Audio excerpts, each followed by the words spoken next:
포기하지 않는 기도의 비밀이라는 제목으로 말씀을 전하겠습니다. 자, 오늘 예수님으로부터 응답을 경험하고 돌아간 그 여인을 마태복음과 마가복음에서 다르게 좀 얘기를 합니다. 두 곳에 등장하는데요. 오늘 본문에서는 가나안 여자 하나라고 말을 하고 있죠. 그러나 마가복음에서는 수로보니게 여인이라고 이야기를 합니다. 근데 같은 사람이에요. 오늘 이 본문을 통해서 하나님께서 기도를 우리에게 교훈하고자 하실 때 그 교훈은 너무나 명확합니다. 기도할 때 포기하면 절대 안 된다. 어떠한 장애물이 있고 기도를 포기하고 싶은 요인이 무슨 일이 있다 할지라도 절대로 끝까지 기도를 포기하지 말아라. 끝까지 간구해라 라고 하는 게 교훈입니다. 그러나 우리는 현실에서 보면 여러 가지 이유로 기도를 끝까지 하지 못하고 중간에 포기하는 경우가 많습니다. 그래서 응답을 경험하지 못합니다.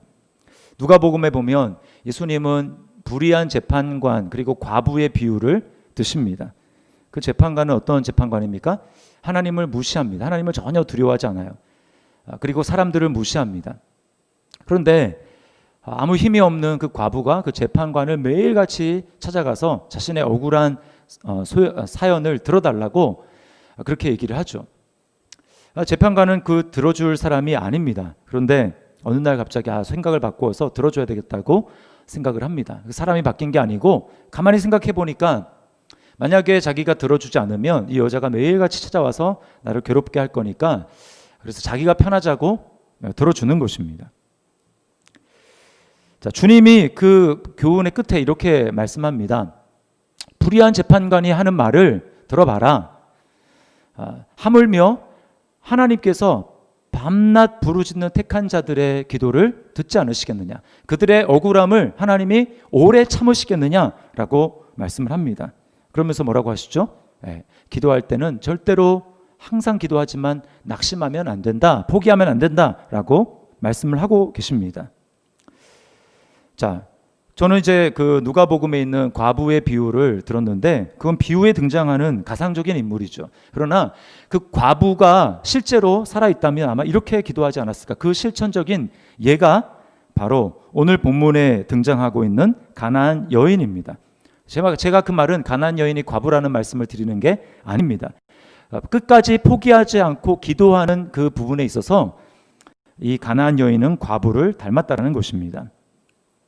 자, 이 가나안 여인의 딸이 흉악하게 귀신 들렸다고 말합니다. 자, 그런데 예수님이 정말 딱 한 번 그 공생의 이 복음서를 읽어보면 예수님 딱 한 번 이 시돈과 두로와 시돈 지방을 가셨다고 말씀합니다. 딱 이 본문에 나오는 그 시기입니다. 정말 여자에게는 정말 일생일대에 놓칠 수 없는 기회를 잡은 거예요.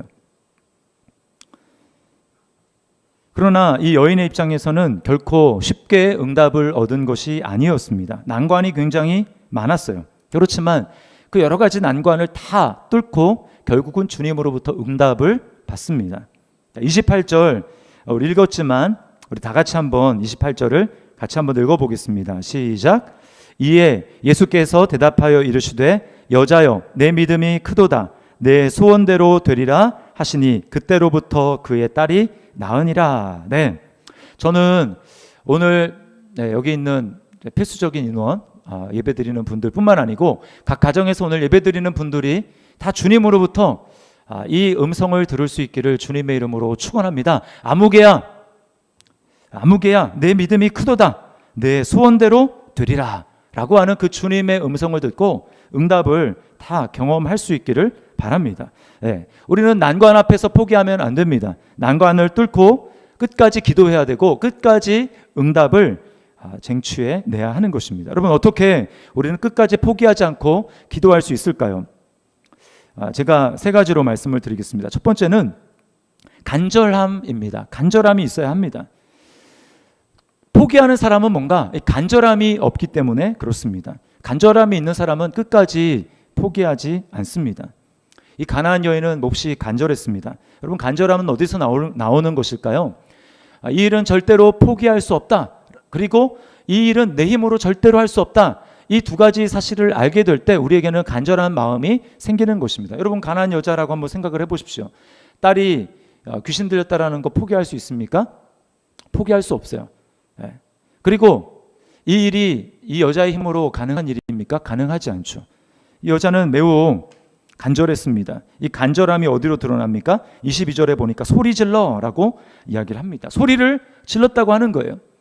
거리가 있는데, 예수님의 그 일행과 이 여자와 거리가 좀 있었는데, 여자는 예수님에게 나긋나긋하게 그렇게 이야기한 것이 아니라 소리를 지른 것입니다. 거의 아마 비명을 질렀을 것 같아요. 이 시간을 놓치면 나에게는 영영 이런 기회가 오지 않을지 모른다. 이 시간이 끝나면 나에게는 끝이다 라고 하면서 정말 그 내게 온 일생일대에 딱 한 번의 기회를 놓치지 않기 위해서 여자는 소리를 지른 것입니다. 가끔 보면 부르짖는 기도, 소리를 지르는 것에 대해서 이렇게 얘기하는 분들이 있어요. 아니, 하나님이 귀를 만드신 분이고, 입을 만드신 분이고, 하나님이 귀가 있으신 분인데, 하나님 우리 작은 신음에도 응답하신다고 하셨는데 뭘 그렇게 고래고래 소리를 질러가면서 기도를 하느냐, 이런 이야기를 합니다. 여러분, 그런 얘기 들어보셨어요? 저는 최근에 들었어요. 최근에. 물론 간절하다고 하는 것이 꼭 목소리로만은 따질 수가 없는 것이죠. 어떨 때는 목소리로 하지 않고 조근조근 하더라도 마음속에 간절함으로 기도할 수 있습니다. 그러나 여러분, 그 간절함이라는 것은 마음의 태도고, 대개의 경우 그 마음이 간절하게 되면 그것은 어떤 형식으로든 몸 밖으로 표출되어 나오게 되어 있는 것입니다. 무릎을 꿇든지 아니면 뭔가 소리를 지르든지 답답함을 가지고 그 간절함을 표출할 수 있도록 되어 있는 거예요. 제가 우리 교회 더시티 사랑의교회를 개척하기 전에 신갈에 살았었습니다. 저희 집 바로 옆집에 다른 교회를 다니는 집사님, 여자 집사님 한 분이 사셨는데요. 그 남편 없이 그 두 자녀를 양육하시는 분이었어요. 근데 이제 하루는 밤에 제가 있는데 문을 쾅쾅쾅쾅 두드리면서 거의 비명을 지릅니다. 비명을 지르면서 목사님 살려주세요, 막 이렇게 비명을 지르는 것입니다. 이게 도대체 무슨 일인가 싶어가지고 제가 문을 열었어요.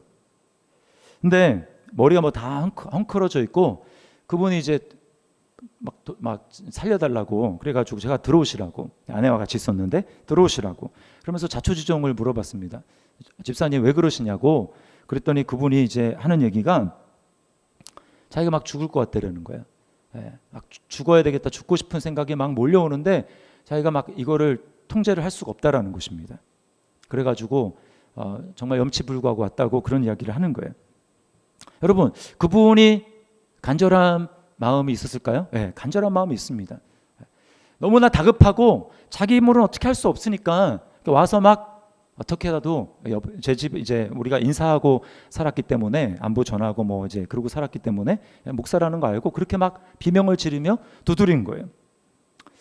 제가 그분의 이야기를 들으면서 이분이 이제 마귀를 통해서 이 생각이 공격을 받고 있고 굉장히 짓눌려 있다라고 하는 것을 알게 됐습니다.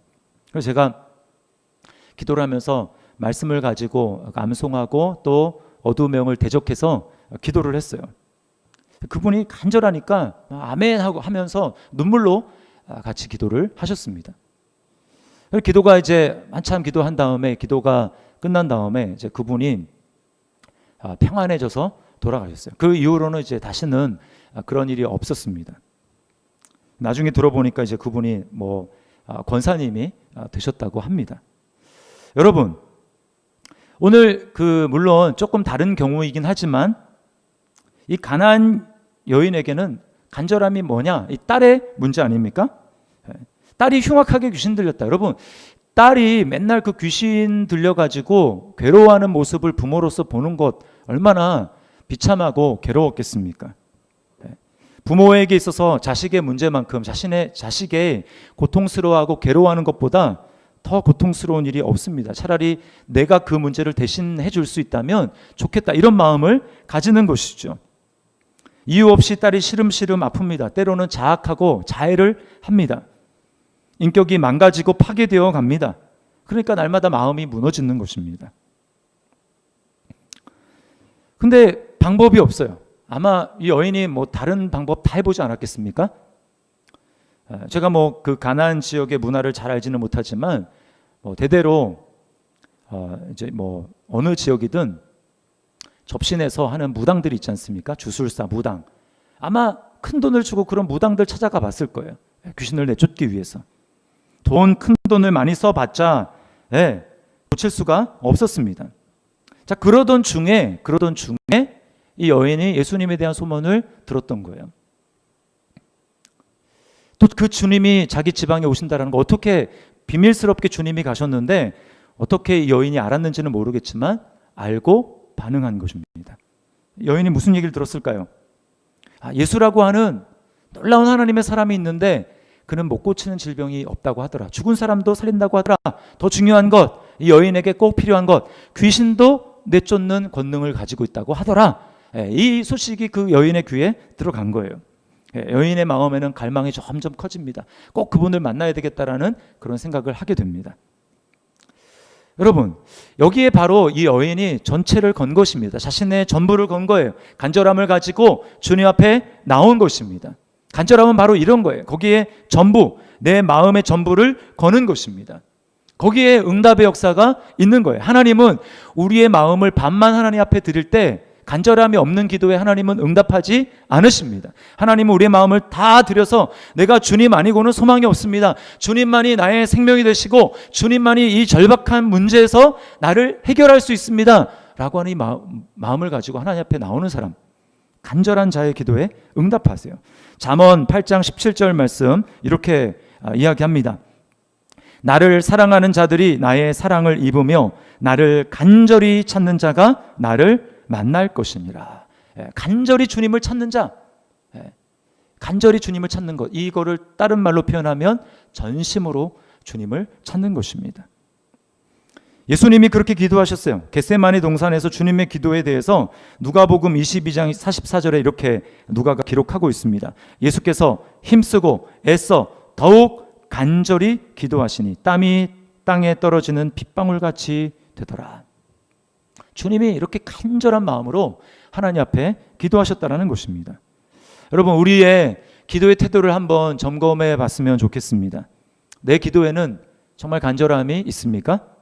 하나님이 응답하시면 좋겠지만 뭐 응답 안 해도 뭐 어쩔 수 없지, 뭐 해주시면 좋지만 안 해도 뭐 그만, 혹시 이런 태도로 하나님 앞에 나아가고 있지 않습니까?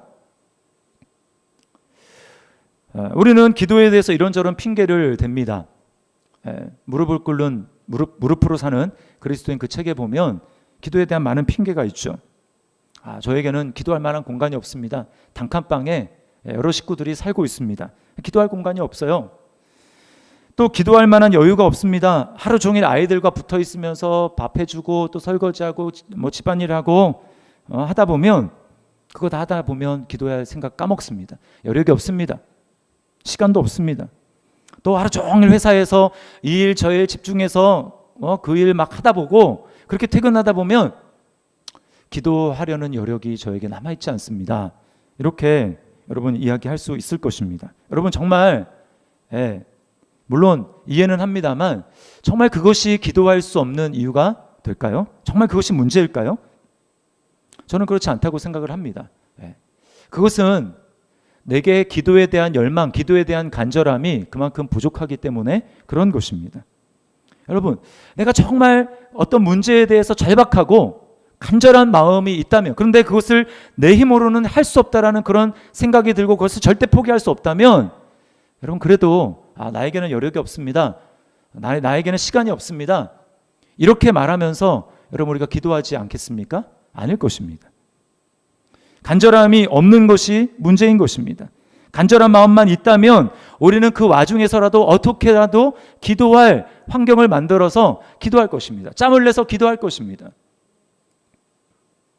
제가 어떤 책에서 받는 김장환 목사님, 김요섭 목사님의 그 아버지잖아요. 뭐 기도할 공간이 없어서 그런지 모르겠지만 어디서 기도하는 소리를 듣고 이제 아버지에 대한 반항감이 굉장히 많았는데, 이분이 그게 풀렸냐면 새벽에 아버지가 변기 그 위에 손을 얹고 바닥에 무릎 꿇고 기도하는 그 아버지의 소리, 그러니까 자기를 위해서 기도하는 그 소리를 새벽에 화장실 가려고 일어났다가 듣고 자기 마음이 녹아졌다라고 그렇게 고백하는 것을 제가 봤습니다. 그러니까 기도할 공간이 없는 게 아니에요. 있습니다. 우리가 정말 내가 간절한 마음만 있다면 어디든지 기도할 수 있는 거예요. 우리는 이 여인의 이 간절한 태도를 다시 한번 본받아야 될 것입니다. 나에게는 그런 간절함이 있는가? 두 번째는 하나님의 주권과 선하심을 믿어야 합니다. 여러분, 왜 우리가 때때로 기도하기를 멈춥니까? 왜 하나님께 나아가기를 더 이상 하지 않고 멈춥니까? 포기합니까? 하나님의 주권에 대해서, 또 하나님이 선하신 분이라는 것에 대해서 의심하기 때문에 그렇습니다. 성경에서는 하나님이 분명히 이런 분이라고 얘기를 하는데, 성경에서 말씀하신 하나님보다 환경을 통해서 그 환경을 바라보면서 내 생각과 내가 느껴지는 감정을 더 믿기 때문에 하나님에 대해서 오해하는 것이죠. 우리 주변에 보십시오. 얼마나 그런 사람들이 많습니까? 자, 사업이 어려워집니다. 내 재산상에 손해가 발생합니다. 나나 또는 가족 중에 아픈 사람이 생깁니다. 그 심각한 건강의 문제가 생깁니다. 내가 예배 자리를 꼬박 지키는데도, 또는 내가 순장이나 교사나 또 여러 가지 교회에서 중요한 일을 맡아서 봉사를 함에도 불구하고 그런 일이 생깁니다. 그러면 어떤 생각이 듭니까? 하나님은 인색한 분이야. 하나님은 괴팍한 분이야. 하나님은 나를 더 이상 돌보지 않으셔. 하나님 날 싫어하셔. 하나님의 존재는 부인하지 않을 수 있습니다. 오랫동안 교회 생활을 하면 그게 뭐 학습이 되든 어떻든 하나님이 없다, 이렇게 부인할 수는 없는 것 같아요. 모르겠습니다. 그래서 하나님의 존재는 부인할 수 없어서 하나님이 있다라는 건 알겠는데 그 문제를 적극적으로 해결해 보려고 하지 않습니다. 거기서 멈춰 있는 거예요. 상당히 오랜 시간을, 어쩌면 평생을 하나님에 대한 오해와 원망과 쓴 마음을 가지고 살아가는 것입니다. 그러다가 하나님에게서 점점 멀어집니다. 그리고 심지어는 하나님을 떠나게 되는 것입니다. 여러분, 우리의 믿음이 언제 드러나게 되는 것입니까? 평상시에는 몰라요. 언제 드러납니까? 어려움이 찾아올 때, 상황이 내 뜻대로 되지 않을 때, 내 의지와 내 원함과 반대돼서 정반대의 상황으로 흘러가게 될 때, 그때 비로소 우리의 믿음의 현주소가 드러나는 것입니다. 그때 어떻게 반응하는가? 여러분, 그게 우리의 믿음이에요. 잘 생각해 보십시오. 여러분, 만약 항상 내가 원하는 대로 되어야 하나님을 내가 섬기겠다, 그렇게 말한다면 여러분, 그것이 어떻게 믿음일 수 있겠습니까? 우리는 하나님에 대해서 예수님에 대해서 뭐라고 고백합니까? 주님이라고 고백합니다. 주님. 무슨 뜻이에요? 주님이라는 게 무슨 뜻입니까? 내 삶이 어떻게 되든지 삶의 주도권은 내 뜻이 아니라 하나님의 뜻대로 되는 것입니다. 하나님께 주권이 있습니다. 이거 고백 아닙니까? 예수님을 주님이라고 부른다면 우리 이거 어떻게 고백해야 합니까? 욕과 같이 고백하는 것이죠. 욕과 같이. 힘들지만 욕과 같이 고백하는 거예요. 주신 이가 주님이시라면 가져가시는 것도 주님이십니다.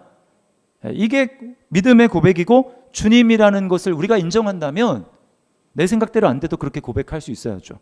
어렵지만, 쉽다는 거 아닙니다. 어렵지만 우리가 그렇게 고백할 수 있어야 합니다. 어떤 상황에서도 하나님의 선하심과 주권을 인정하는 것, 여러분, 이것이 바로 믿음이라는 것입니다. 오늘 가나안 여인의 고백과 반응을 유심히 살펴보세요. 일관성이 있습니다. 일관성. 하나님의 선하심과 주권에 대한 일관성이 있어요. 자, 22절에서 뭐라고 이 여인이 고백합니까? 주 다윗의 자손이여, 나를 불쌍히 여기소서, 내 딸이 흉악하게 귀신 들렸나이다. 자, 뭐라고 고백합니까? 주 다윗의 자손이여. 아주 정확한 신앙 고백입니다. 그러나 주님의 반응은 무엇입니까? 23절입니다. 예수는 한 말씀도 대답하지 아니하시니. 좀 더 과장해서 얘기하자면 대답뿐만이 아니라 쳐다보지도 않으신 것입니다. 여인은 아마 자신의 처지만 이렇게 적극적으로 도와달라고 하지 않아도 제가 지금 이런 처지입니다 라고만 이야기를 해도 아마 자기 들은 소문에 의하면 예수님은 자기에게 찾아오는 자를 절대로 거절하지 않으시고 반드시 들어주신다, 뭐 이런 이렇게 생각했을지 몰라요. 근데 예수님은 한마디도 대답하지 않으시고 쳐다도 안 보십니다. 자, 주님이라고 분명한 신앙 고백을 했는데 의외의 반응이 나왔어요. 그러자 제자들이 나섭니다. 여인이 굉장히 무안했을 것 같아요. 굉장히 뻘쭘했을 수 있겠습니다. 제자들이 나서요. 예수님, 저 여자가 뒤에서 지금 소리 지르지 않습니까? 고쳐주시지 않을 거면 돌려보내시죠. 아무 반응도 하지 않고 있는 예수님께 이렇게 말합니다. 그러자 주님이 뭐라고 말씀합니까? 24절입니다. 나는 이스라엘 집에 잃어버린 양 외에는 다른 데로 보내심을 받지 아니하였노라. 무슨 얘기입니까? 선을 긋는 거예요. 넌 아니다. 난 여기까지다. 선을 긋는 것입니다. 어떻게 보면 거절이죠. 거절입니다. 너는 이스라엘 사람 아니잖아. 나는 이스라엘에 잃어버린 양에게로 왔는데 너 이스라엘에 잃어버린 양 아니지? 그러니까 넌 아니야. 선을 긋는 것입니다. 여러분 상처가 되지 않겠습니까? 그런데 여자의 반응을 보세요. 굉장히 일관성이 있어요. 25절. 여자가 와서 예수께 절하며 이르되 어떻게 합니까? 주여 저를 도우소서. 와서라는 걸 보니까 처음에는 예수님과 거리가 좀 멀리 있었습니다. 좀 이렇게 떨어져서 이렇게 소리를 질렀는데 주님이 대꾸도 안 하고 나는 이스라엘에 잃어버린 양 외에는 보내심을 받지 않았다라고 하니까 더 적극적으로 나옵니다. 거절했는데 더 적극적으로. 그래서 주님 바로 앞에 발밑에까지 와서 엎드려서 절합니다. 이건 예배한다라는 거예요. 거절했는데도 예배합니다. 포기하지 않아요. 주여 저를 도우소서. 그러자 주님이 뭐라고 기어이 말씀하십니까? 26절에 자녀의 떡을 취하여 개들에게 던짐이 마땅하지 아니하리라. 여러분 이건 명백한 차별입니다. 그냥 너는 이스라엘 사람 아니잖아 이 정도가 아니라 너는 자녀가 아니고 너는 개야 라고 하는 것입니다. 아마 요즘에 이제 만약에 뭐 혐오 발언, 뭐 포괄적 차별 금지법 통과됐으면 예수님 고발당할지 몰라요. 차별했다고, 혐오 발언했다고, 어떻게 개라고 말할 수 있냐고. 근데 놀라운 건 여인의 일관된 반응입니다. 27절을 우리 함께 읽어보겠습니다. 시작. 주여 올소이다마는 개들도 제 주인의 상에서 떨어지는 부스러기를 먹나이다. 네, 주여 올소이다. 영어로 따지면 Yes, Lord 이런 뜻입니다. Yes, Lord. 맞습니다, 주님. 여러분 이것이 바로 주님이라고 우리가 예수님을 부른다면, 하나님을 주님이라고 부른다면 어떤 상황이 우리 앞에 벌어진다 할지라도 보여야 될 반응이라는 거예요. 여인이 아주 모범 답안을 보여주고 있어요. 내 생각대로 지금 전혀 흘러가지 않습니다. 전혀 반대로 흘러가고 있어요. 그래도 Yes, Lord. 옳습니다, 주님. 이것이죠.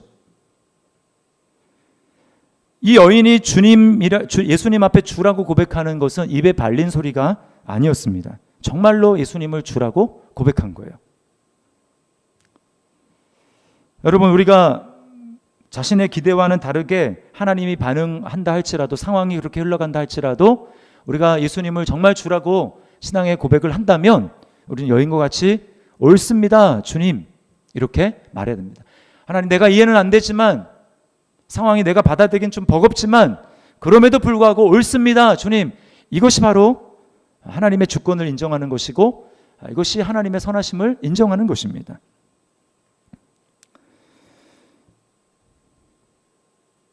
여러분 그렇게 여인이 일관된 믿음의 반응을 보이고 그렇게 주님이라고 고백하면서 하나님의 선하심을 인정하자 여인의 눈에 새로운 가능성이 보입니다. 새로운 가능성. 그 가능성이 무엇입니까? 굉장히 아이러니할 수 있지만 예수님이 이 개들이라고 말한 그 단어에서 이 여인은 가능성을 발견하는 거예요. 여러분 여기서 이 개들이라고 하는 거는 길거리에 주인 없이 다니는 그런 몰려다니는 개들을 얘기하는 게 아니고 주인의 집에서 키우는 애완견을 얘기를 하는 것입니다. 자, 여러분 잘 생각해 보십시오. 우리가 하나님에 대해서 주님이라고 고백하며 믿음의 고백을 하고 그래도 적극적으로 하나님을 믿음으로 바라보려고 하고 선하심을 인정하려고 할 때에 우리에게 전에 보이지 않았던 새로운 가능성이 열리게 되는 것입니다. 여러분 상황은 변하지 않아요. 똑같은 상황인데 어떤 사람에게는 그것이 믿음에 대한 가능성으로 보이기도 하고 어떤 사람에게는 절망이라고 보이기도 하는 것입니다. 자, 여인에게 아마 불신의 시각으로 보면 차별받았다고 느끼고 이제 끝났구나 그러면서 어떻게 돌아서면서 예수에 대해서 욕을 하고 떠나갔을지 모릅니다. 그러나 이 여인이 예수님에 대해서 끝까지 적극적으로 주권을 고백하고 또 하나님의 선하심, 예수님의 선하심에 대해서 고백하자 뭐라고 합니까? 이게 지금 이 개가 주인의 집 안에 있는 개잖아요. 그러니까 여인에게는 은혜의 가능성이 보이는 것입니다. 버림받은 것이 아니라 그래도 주인 집 안에 주인이 기르는 개니까 주님 지금 주님 집 안에 주인의 집 안에 있는 개라고 말씀하셨죠? 그러면 그 개도 주인이 먹이는 것 아닙니까?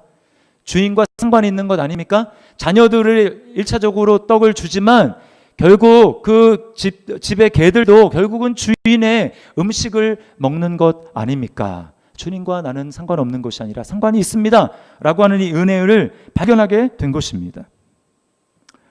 여러분, 우리가 이렇게 주님 앞에 주님의 주권을 인정하고 선하심을 인정하게 될 때 우리 삶의 주관자 되시는 하나님은 절대로 우리를 망하게 하시지 않고 우리에게 자비와 긍휼을 베풀어 주시는 것을 여러분 믿으시기를 바랍니다. 하나님은 선하신 분이에요. 여러분, 우리 여인이 우리에게 도전하는 것이 무엇입니까? 이방인으로서 차별을 받지만 그럼에도 불구하고 하나님의 주권과 선하심을 끝까지 인정하며 나아가게 될 때 거기에 은혜의 가능성과 은혜의 문이 열릴 수 있고 응답을 받을 수 있다면 여러분, 저와 여러분은 얼마나 복받은 존재이고 얼마나 하나님 앞에 은혜를 받을 수 있겠습니까? 왜요? 우리는 이방인으로서 더 이상 차별받는 존재가 아니라 예수 그리스도께서 십자가에서 그 차별을 다 철폐하시고 이제는 예수를 믿는 저와 여러분을 하나님의 자녀로, 우리는 여기에 개가 아니라 우리는 자녀로 인정받기 때문인 것을 여러분 믿으시기를 바랍니다. 갈라디아서 4장 6절 말씀을 우리 함께 읽겠습니다. 시작. 너희가 아들이므로 하나님이 그 아들의 영을 우리 마음 가운데 보내사 아빠 아버지라 부르게 하셨느니라. 아멘. 우리 중에 아무도 예수님을 믿으면서 하나님 아저씨 이렇게 부르는 사람 없잖아요. 그렇죠? 하나님 다 아버지 부릅니다. 부를 수 있어요. 이게 어떻게 가능합니까? 성령님이 우리 안에 계시기 때문에, 예수님을 믿기 때문에 그 예수 아들의 영을 우리 마음 가운데 주셔서 하나님을 아버지라고 부를 수 있고 전혀 거리감 없이 그렇게 하나님을 부를 수 있게 되었다라는 것입니다. 여러분, 자녀의 특권이 무엇입니까? 경계가 없다라는 거예요. 경계가. 너는 거기까지야. 너 그 이상 더 오면 안 돼. 여러분, 이것이 없습니다. 자녀들은 그냥 경계 없이 나가는 거예요. 그 케네디 대통령 그 백악관에 그 사진 아마 보신 적 있을 거예요. 집무실 사진에 그 큰 책상 밑에 그 아들이 뭐 몇 살짜리인지 한 대여섯 살 돼 보이는데 이렇게 쭈그리고 앉아가지고 이렇게 숨바꼭질하는, 놀고 있는 그 장면을 본 일이 있습니다. 여러분도 아마 보신 적이 있을 거예요. 여러분, 뭘 보여주는 것입니까? 백악관 아무나 들어갈 수 없죠.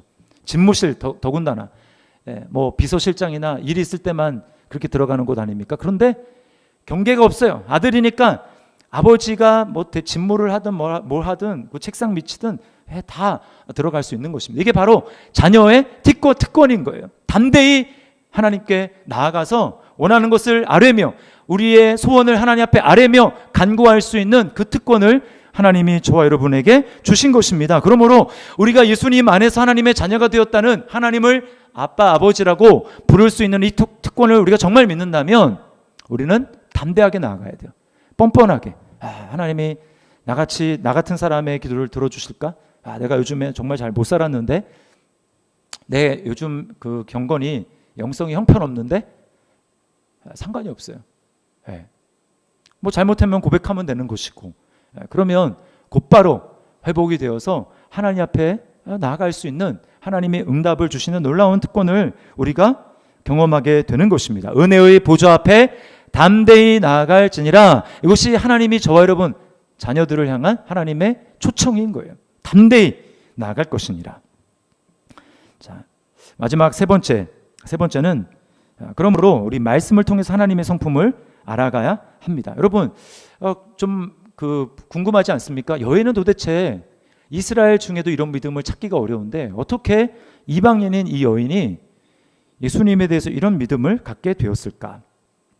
특별히 주목할 것은 22절에 주 다윗의 자손이여 라고 하는 이 고백입니다. 주 다윗의 자손이여. 다윗의 자손이라는 것은 예수님의 메시아를 가르치는 여러 친구들 중에 하나예요. 메시아라는 것입니다. 당신은 메시아십니다. 이런 고백이에요. 여러분, 이 여인은 수많은 소문을 들었을 것입니다. 소문을 통해 예수님은 자신을 절대로 외면하지 않으실 것이라는 것을 알았어요. 그리고 예수님은 어떤 상황에도 제약받지 않으시고 내 기도에, 내 소원에 응답해 주실 분이라는 것을 여인이 알았습니다. 그리고 믿었어요.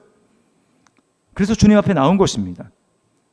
여러분, 이 여인이 얻은 것은 뭐 성경을 보고 얻은 게 아니잖아요. 소문을 통해서도 이런 믿음이 생길 수 있다면 저와 여러분은 얼마나 복받은 사람입니까? 우리에게는 신구약 66권에 하나님이 어떤 분이라는 걸 정확하게 알 수 있는 뜬구름 잡는 소문 정도가 아니라 하나님이 직접 자신의 계시로 우리에게 알려주신 하나님의 말씀이 있기 때문에 여러분, 우리는 하나님이 이런 분이구나, 하나님은 이런 성품을 가지신 분이구나, 참 좋으신 분이구나 라고 하는 것을 우리는 정확하게 알 수가 있는 것입니다.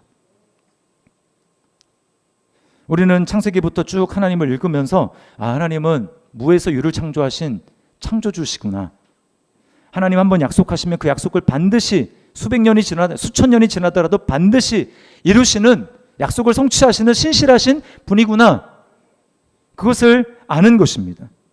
여러분, 우리가 하나님의 자녀로 부름받았다면 이제 우리가 믿음이 자라기 위해서, 포기하지 않는 기도를 하기 위해서 해야 될 일은 이제 남의 들어서 하는, 그냥 주일학교 때 들어서 하는 모태신앙이라고 해서 그냥 어떤 선입견으로 알고 있는 몇 가닥 지식, 그것으로 만족해서는 안 됩니다. 우리는 말씀을 부지런히 읽으면서 하나님을 알아가야 합니다. 그러므로 여러분, 기도는 절대로 말씀에서 떨어질 수가 없습니다. 요즘에는 더 말씀을 가까이 될 이유가 많은 것 같아요. 여러분 보십시오. 얼마나 같은 교회, 기독교회라고 하고 또 같은 목사라고 하면서 얼마나 다양한 소리를 내고 있습니까? 똑같은 성경인데 예수님을 무지개 예수님이라고 하고 동성애 해도 된다고 이야기하는 목사들이 있는가 반면에 똑같은 성경인데 그러면 안 된다라고 이야기하는 목사가 있습니다. 여러분은 뭘 따르셔야 되겠습니까? 목사를 통해서 하나님이 물론 목사님들을 통해서 말씀하시지만 여러분이 말씀을 통해서 하나님을 알아야 되는 거예요. 개인적으로 말씀을 읽으면서 하나님을 개인적으로 알아가야 하는 것입니다. 그런 면에서 저는 제가 주일날 이런 말씀을 드린 적은 없는데 여러분이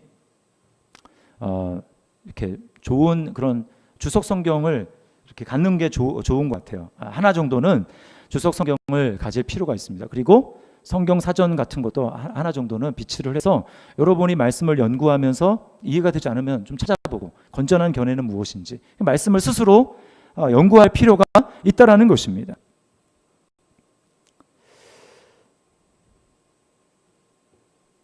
여러분, 이제 말씀을 마치려고 하는데요. 야베스의 기도라는 그 책에서 브루스 윌킨슨 목사님 그 책에 보면 천국에 간 존이라는 사람 이야기가 나옵니다. 그러니까 베드로가 존에게 천국을 이렇게 안내를 해줘요. 많은 곳들 보고 정말 감격스러웠지만 존의 눈에 들어온 것은 한 허름하게 생긴 그 창고였습니다. 그래서 저기를 꼭 보고 싶다. 근데 베드로는 자꾸 이제 그거를 안 들어가게 해주려고 하는 거예요. 보면 실망할 거다. 보지 말아라. 그런데 그러면 이제 그럴수록 더 보고 싶은 것 아닙니까? 결국은 그 안에 들어가게 됩니다. 갔더니 정말 이렇게 높은 그런 그 선반의 각 이제 층마다 이렇게 선반이 빼곡하게 있고 거기에 리본이 묶여진 하얀 상자가 빼곡하게 쌓여 있어요. 그리고 그 상자들에게는 그 상자마다 이름이 써져 있습니다. 존은 자기 이름이 존이니까 제이잖아요. 그 제이라고 되어 있는 그 곳에 가서 자기 앞으로 이제 이렇게 되어 있는 그 상자, 그를 뚜껑을 열어봤습니다. 그리고는 한숨을 푹 쉬는 거예요. 그 상자 안에는 뭐가 들어있었냐면 자기가 살아있을 동안에 하나님께서 존에게 주시고자 했던 많은 복, 복이 그 상자들 안에 들어가 있는 것입니다. 존이 기도했다면, 존이 그 기도를 포기하지 않고 끝까지 기도했다면 하나님으로부터 얻었을 엄청난 그 복들이 그 상자에 들어가 있는 거예요. 여러분, 우리가 왜 얻지 못합니까? 성경은 분명히 얘기합니다. 너희가 얻지 못하면 구하지 아니하며, 구하지 않았기 때문에 얻지 못합니다. 또 왜 얻지 못합니까?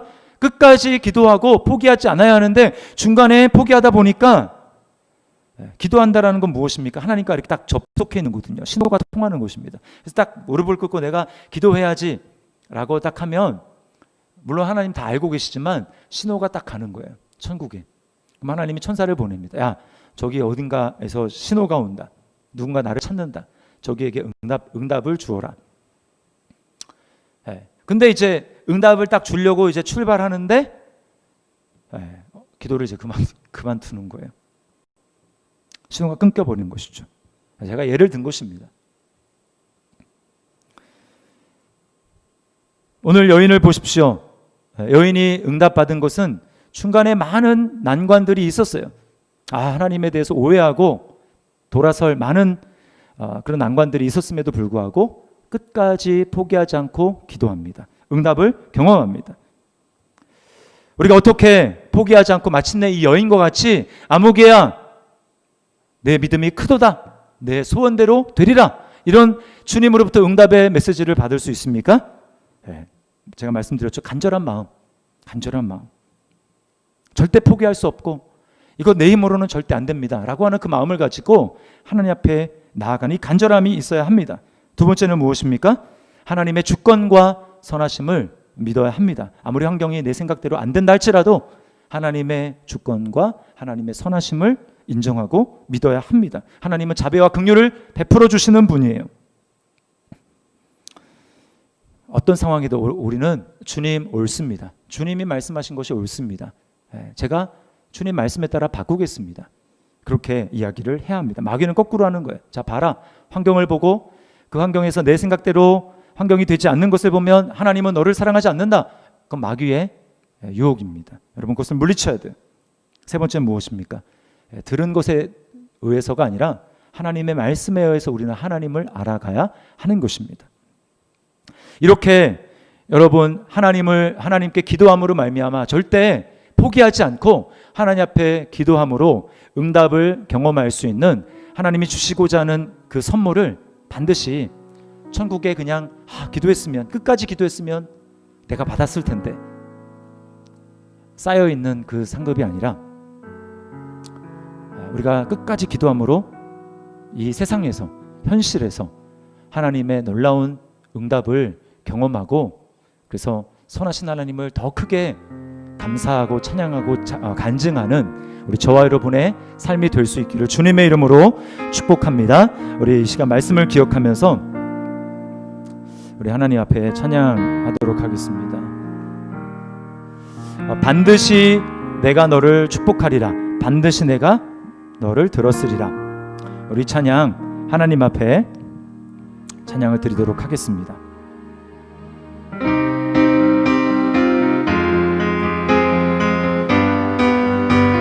반드시 내가 너를 축복하리라, 반드시 내가 너를 들었으리라. 천지는 변해도 나의 약속은 영원히 변치 않으리. 아멘. 두려워 말라 강하고 담대하라. 낙심하며 실망치 말라, 낙심하며 실망치 말라, 실망치 말라. 내 소원 이루는 날 속히 오리니 내게 영광 돌리리. 내 소원 이루는 날 속히 오리니 내게 찬양하여라. 반드시 내가 너를 축복하리라, 반드시 내가 너를 들었으리라. 세상의 소망이 사라졌어도 온전히 나. 다시 한번 고백할까요? 반드시 내가 너를 축복하리라, 반드시 내가 너를 세상의 소망이 사라졌어도 세상의 소망이 사라졌어도 온전히 나를 믿을 아멘. 두려워 말라 두려워 말라 강하고 담대하라 인내하며 부르짖으라 인내하며 부르짖으라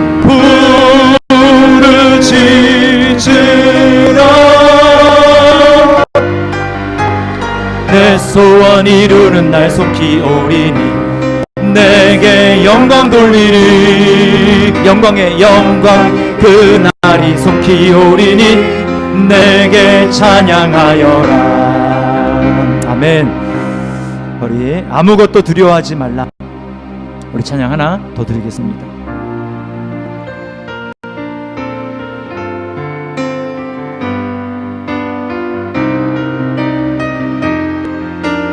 아무것도 두려워 말라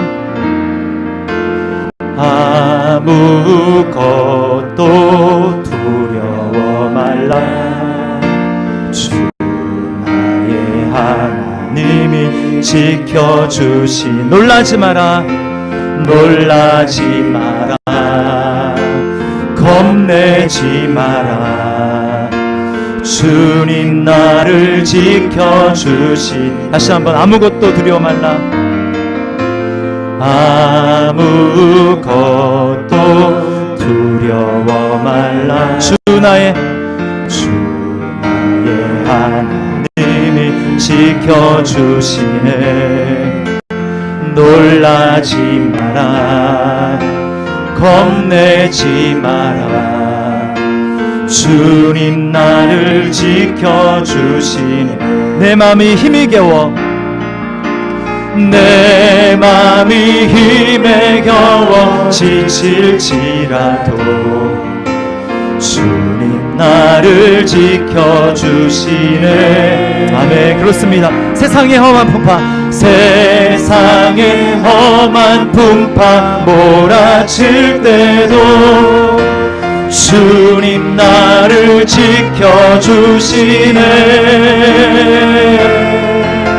주님은 나의 산성 주님은 나의 요새 주님은 나의 소망 나의 힘이 되신 여호와 내 맘에 힘에 겨워 내 맘이 힘에 겨워 지칠지라도 주님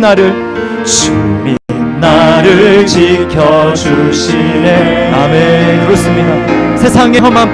세상의 험한 풍파 몰아칠 때도 주님 나를 지켜주시네 아멘.